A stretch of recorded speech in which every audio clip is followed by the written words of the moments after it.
Hello दोस्तों, इस video में हम लोग घातांक का नियम सीखने वाले हैं बहुत ही सिंपल तरीके से। तो घातांक का नियम कितना होता है, किस तरह हम घातांक के नियम का हम प्रयोग करते हैं, आज के इस वीडियो में हम पूरा सीखेंगे। तो चलिए वीडियो को स्टार्ट करते हैं। तो आइए सबसे पहले हम देखते हैं घातांक का जो नियम होता है वो पहला नियम क्या होता है। तो देखिए पहला नियम हमारा होता है, जैसे मान लेते हैं कि a के पावर m इंटू ए के पावर n। ठीक है, क्या है a के पावर m इंटू ए के पावर n। तो इसका नियम क्या होगा, देखिए अगर यहाँ पर आधार समान होगा, आधार क्या है, नीचे वाला आधार होता है, ऊपर वाला घातांक होता है। अगर आधार समान होता है तो बीच में गुणे का चिन्ह है, तो हम घात को आपस में जोड़ देते हैं। तो इसको हम क्या लिख सकते हैं, देखिए a m प्लस n। ठीक है, ये हो जाएगा a m प्लस n। और उदाहरण समझिए कैसे होगा, जैसे यहाँ पर है 3 के पावर 2 इंटू और यहाँ पर 3 के पावर मान लेते हैं कि 5 है। ठीक है, अब तो इसका क्या हो जाएगा, देखिए आधार समान है तो यहाँ पर हो जाएगा 3 और इस घात को जोड़ देंगे तो 5 और 2 कितना होता है 7। तो 3 के पावर 7 ये इसका आंसर हो जाएगा। ठीक है, और देखिए दूसरा नियम क्या है, दूसरा नियम हमारा है, अगर a के पावर m है और बीच में भाग का चिन्ह है, फिर a के पावर n है, तब ये क्या होगा। अब देखिए यहाँ पर गुणे का चिन्ह था लेकिन यहाँ पर भाग का चिन्ह है, a के पावर m भागे a के पावर n, यानी आधार समान है। ठीक है, आधार समान है तो घातें आपस में क्या होंगी, घट जाएंगी। गुणा में घातें जुड़ जाती हैं और भाग में घातें घट जाती हैं, तो क्या हो जाएगा a m माइनस n। अब देखिए एग्जाम्पल क्या होगा, जैसे मान लेते हैं यहाँ पर 2 है, 2 के पावर 5 भागे और 2 के पावर 3, तब क्या हो जाएगा, यहाँ पर हो जाएगा 2 के पावर, जब 5 में से 3 घटाएंगे तो क्या बचेगा 2, तो 2 के पावर 2 इसका ये आंसर हो जाएगा। ठीक है, तो आइए अब देखते हैं घातांक का तीसरा नियम।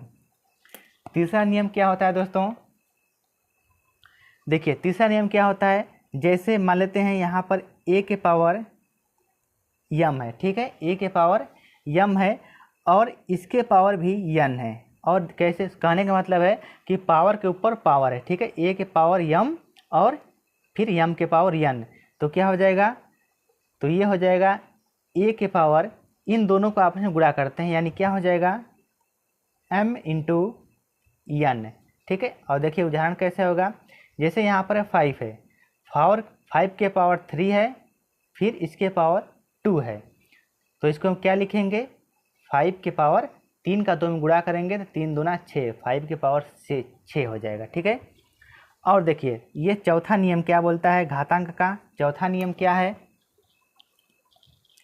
कि अगर यहाँ पर a है और b है, ठीक है, a और b है, अगर इसके ऊपर घात n लगा हुआ है, ठीक है, a और b है, ब्रैकेट है और इसके ऊपर घात n लगा हुआ है, तो इसका मतलब क्या हो जाएगा कि जो ये घात है वो a पर भी होगा और b पर भी होगा, यानी a के पावर n फिर इसके बाद गुणे b के पावर n। ठीक है, अब देखिए कैसे, जैसे यहाँ पर मान लेते हैं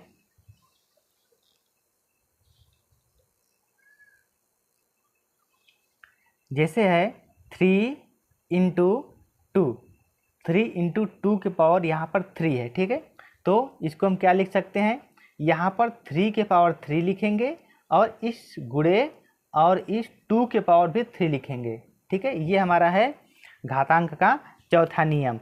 और देखिए पांचवा नियम क्या होता है, जो घातांक है, घातांक का जो पांचवा नियम क्या कहता है, घातांक का पांचवा नियम क्या बोलता है कि अगर यहाँ पर a बटा b है और ब्रैकेट है और ब्रैकेट के पावर n है। ठीक है, a बटा b ब्रैकेट बंद और पावर n है, तो ये क्या हो जाएगा, ये हो जाएगा जो यहाँ पर जो पावर n है ये दोनों पर पावर हो जाएगा, जैसे a के पावर n अपान b के पावर n है। इस तरह से, ठीक है। अगर a बटे b है, इसके पावर n है, तो ये पावर है ये a पर भी काम करेगा और b पर भी काम करेगा। देखिए कैसे, जैसे यहाँ पर 3 है, 3/5 है, इसके पावर मान लेते हैं 2 है, तो क्या लिख सकते हैं, यहाँ पर लिख सकते हैं 3 के पावर 2 बटे और 5 के पावर 2, इस तरह हम लिख सकते हैं। उम्मीद करता हूँ कि आपको मेरी बात समझ में आ रहा होगा और ये घातांक का जो 5वां नियम है ये भी आपको समझ में आ गया होगा। अब देखिए जो 6वां नियम है वो क्या होता है घातांक का। 6वां नियम क्या है, अगर a है, a के पावर 0 है, ठीक है, अगर a के पावर 0 है तो इसका मान क्या आएगा, 1 आएगा। यहाँ पर a है, इसका मान 0 है तो क्या आएगा, 1 आएगा। एग्जाम्पल के ज़रिए समझिए, जैसे यहाँ पर 5 है, 5 के पावर 0 है तो इसका मान क्या आ जाएगा, 1 आ जाएगा, ठीक है। अगर 4 है, 4 के पावर 0 है तो इसका मान भी क्या आएगा, 1 आएगा। ये दोस्तों कुछ घातांकों के नियम। तो उम्मीद करता हूँ कि आपको ये घातांक का नियम अच्छी तरह से समझ में आ गया होगा।